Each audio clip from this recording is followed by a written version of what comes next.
Get ready for an unfair advantage over your competition.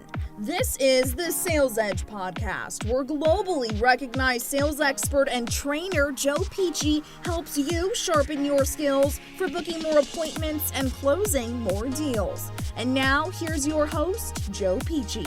Now let's talk about the signs. Let's talk about some signs of healthy self-esteem and signs of low self-esteem.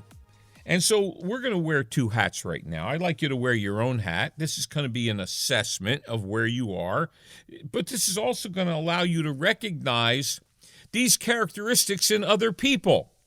So what are some of the characteristics or signs of low self-esteem? Number one, it's a negative outlook. Have you ever been around that person, and hopefully we're not that person, that they always see the glass half empty? They always take the negative side of it. It's always, I'll never get that contract. That person will never work with me. They don't want me to do that. So if they have two options, they tend to take the negative option. The next one is lack of self-confidence. This person lacks that self-confidence, lacks the ability to say, I can achieve this, okay? I can do this. I have the ability. I have the desire to accomplish this. Here's another one. The inability, number three, is the inability to express their needs. Let's say they have needs that they need their supervisor to give them more clarity on expectations, on what's expected of them, on the boundaries of the company, on numbers that need to be hit, on training, on education. And so what they do is they don't have the ability to say, I need more information here. I'm working with a gentleman who's just so talented and so gifted. And he does not lack self-esteem. He does not.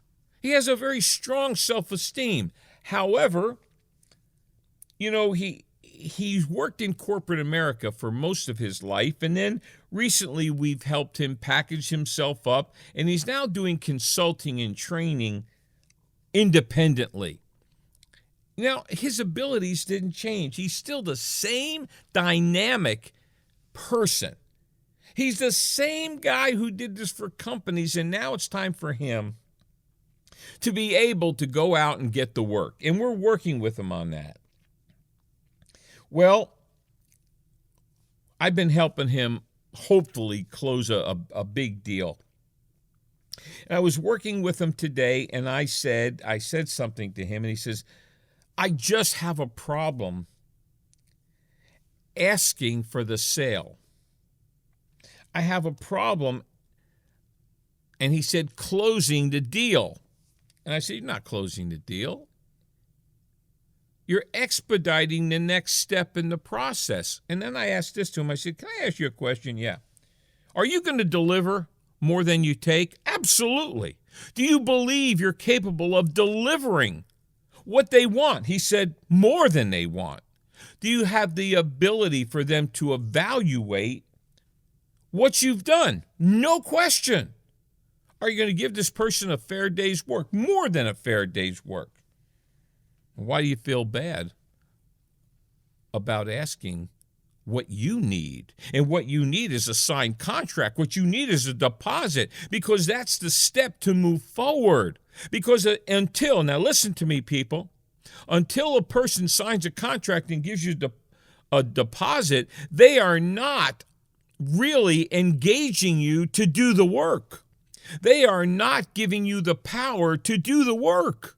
They haven't really hired you. And so when people say, yeah, we want you to do this, but there's been no formal arrangement which comes in the way of a contract and a deposit, they really haven't hired you. And so the ability to express your needs, part of that is the ability for you to ask for the contract, ask for the deposit. Number 4, person with self-esteem tends to focus on their weaknesses. They look at what they don't do well. I can tell you this right now. There's a lot I don't do well. I mean, if I did everything well, I'd be a stinking quadrillionaire as hard as I work. Now, I know what I do well, but I'm not going to dwell on what I don't do well. And people with low self-esteem tend to focus on what they don't do well. Boy, if I would only do this better. Everybody in the world has challenges and weaknesses.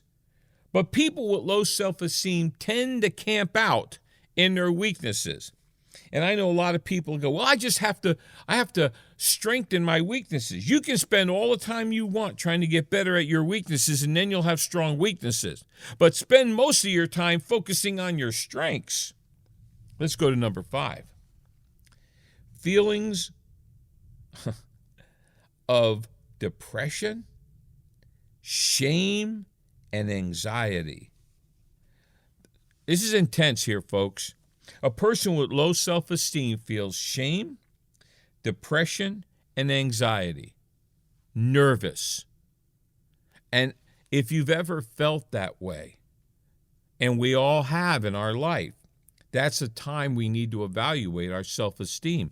But when you meet with people, if you're dealing with people that you can see they're expressing shame and depression and anxiety, they have a low self-esteem. Now let's move on. Number 6, they believe other people are better than them. Now, look, I think we all need to be humble, and I think we need to put people above us. I think we need to serve people. However, we don't need to always believe everybody's better than us. You know, there's a lot of people better than me at certain things, but there's certain things I know I'm better. Now, I'm not going to be braggadocious. How about that for a word? I got that word from Rocky, Apollo Creed. And if you don't like Rocky, something wrong with you. But you know, you need to know there's certain things that you are better in, and not everybody's better than everything else than you are.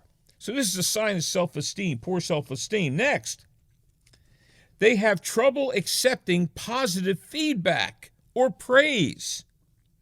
A person with low self-esteem doesn't like to be praised. They don't feel comfortable with the pat on the back. They don't feel justified when somebody says, you know what, you kicked butt today. You did a great job, and they kind of back off. They don't feel comfortable, and I can tell you there was a time in my life, this was me. I had some of this. I didn't feel comfortable when somebody praised me.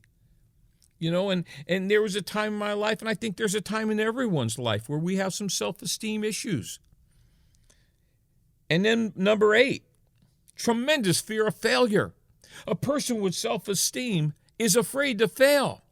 They look at a challenge in the eye and they back away because they're afraid to fail. And I did a whole podcast. I don't remember which one it was, but it was a whole podcast on self-esteem. And the fear of failure, and failure is not a person, it's an event. You know, I fail every day. Do you know, in this month, and we are in August, hurricane month, and I've had more no's this month than I've had in the previous 4 months. Now, we're going to be fine because I'll get enough. But if I would look at a no as a failure, it could destroy me. It could defeat me. Now let's talk about the characteristics of a good, healthy self-esteem.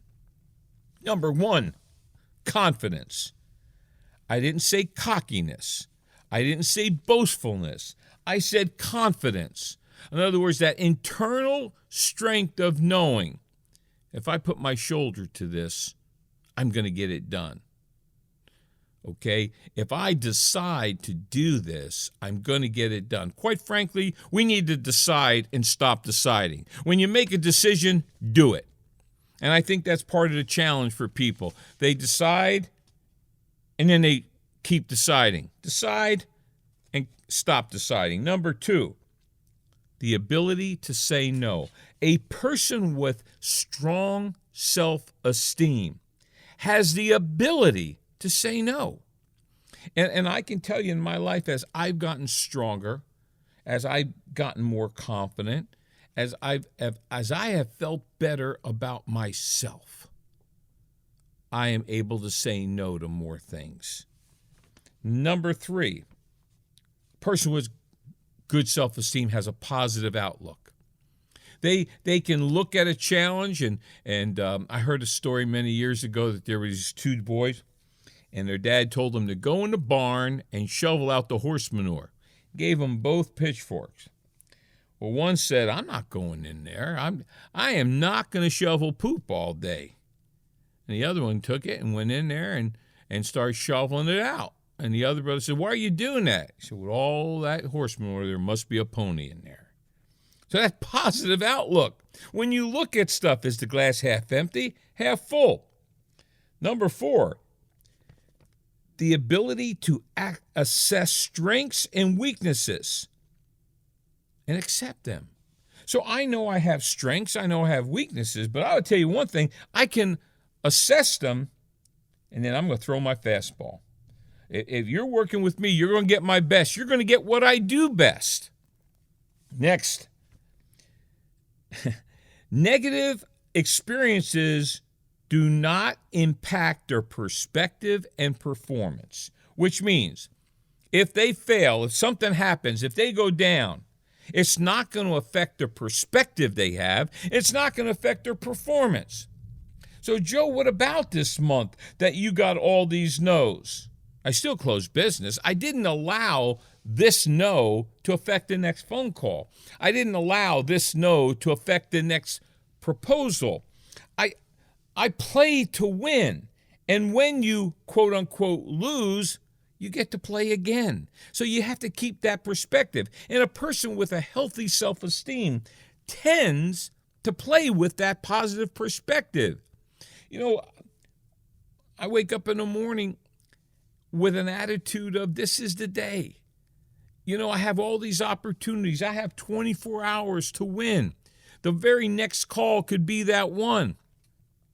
The very next deal. I mean, this morning I had a choice to make, and, you know, in my priority management, I could go to a networking event that I really wanted to see the people, or I could make phone calls, and I knew, and we have a hurricane coming, as you'll know, and you know, there's whatever, and I said, you know what, it's going to be more effective for me to make phone calls. On my 3rd call, I sold a seat to a sales boot camp. You know, I set up meetings today. I closed business today. And so what I had to do is keep that positive perspective. And some people have a negative perspective. Nobody's answering the phone, whatever. Number 6, the ability to express yourself and your needs. The ability to speak up for yourself in a humble way, but to speak up for yourself. The ability to say, you know, I was dealing with a coaching client, and he said, I got to get this done and this done, but I don't have total clarity. I said, you need to sit down with your boss, and you need to say, for me to give you the results you're looking for, I'm going to need more information, more details. I need you to train me more. And he says, well, I don't feel comfortable with that. And I said, so you would rather fail for lack of information than succeed because, you know, I was dealing with a guy the other day, and he's really big on calling the people he hires superstars. And, you know, and he says, yeah, I got these superstars. And I said, well, how are they doing? Well, what do you mean? I said, well, superstars win, right? Are they winning? He goes, well, you know, they have some challenges. And I'm thinking, it's your job to fill the gaps so they can go out and be superstars. And I said, have they sat down with you? Listen, have they sat down with you and explained what they need from you? He goes, you know, I think they're embarrassed to do that. There's a self-esteem issue there. And don't always think because someone is overt and speaks loud and fast and seems aggressive that they have a healthy self-esteem. Sometimes the loudest is struggling the most. So the thing I want to impose on you is when you're working with people, and you evaluate these things, what are you doing to help them raise their self-esteem? I can telling you putting them down doesn't work. Edifying them works. Lifting them up, providing their information, giving them all the tools they need, providing quality training, coaching them up, giving a pat on the back. If you have to talk to them about a lack of, do it privately. But as I said in the conflict resolution piece, when you're done with that, hand them a Coke, put your arm around them. Well, you can't do that anymore, and you can't pat them on the butt anymore. Tell them, I believe in you. You're a winner. You actually say that to people? Tell me anyone that wouldn't like to hear, I believe in you, and you're a winner. And watch your self-esteem grow. One of the most key factors in creating low self-esteem is when you're overly critical, is when you put people down. What I would say is one of the ways to help raise self-esteem is to not to be so critical, not to put people down, but to lift them up. And so the question for you is, are you lifting people up or putting them down? Are you lifting yourself up or putting you down? Are you raising self-esteem or are you destroying self-esteem? These are all the keys that will help you gain power and confidence when you deal with people. And I will tell you that one of the most important competitive advantages you'll ever get is when you are recognized by people around you as someone they'd rather be around, that lifts them up, and that you are a great people person. So this is Joe Peachy. This has been a two-part, 39 and 40. This has been on that key factor of becoming better in the marketplace.